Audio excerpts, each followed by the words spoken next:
मी जे संघर्ष करत आली आहे एवढे वर्षापासून, कारण महिलांचे जन्मी वाट्याला संघर्ष हा जन्मापासून राहते आणि शेवटच्या टोकापर्यंत ते संघर्ष महिला करत राहते आणि ते गेल्या 12-13 वर्षापासून मी ते संघर्ष करत आली आहे।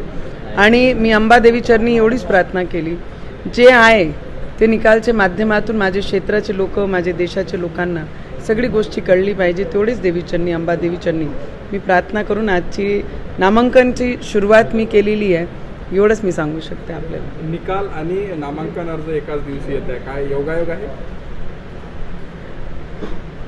योगायोग म्हणा की देवाचा आशीर्वाद म्हणा की काय आहे, इथे निकाल आल्यानंतरच आपल्याला सगळ्यांना कळन, कारण आज शेवटच्या तारीखचा दिवस आहे नामांकनचं आणि ते भरण्याआधी आम्हाला जे निकाल आहे ते माहीत पडन। तर मला वाटते बस देवाचरणी साकडेच घातलं आहे, जे खरं आहे ते बाहेर येऊ द्या तेव्हा। फडणवीस असेल, बावनकुळे असेल, हे तुमच्या प्रचार सभेला येत आहे।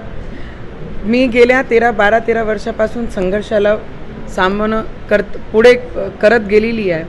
मला वाटते जे देव करन ते सगळं बरोबर करतील।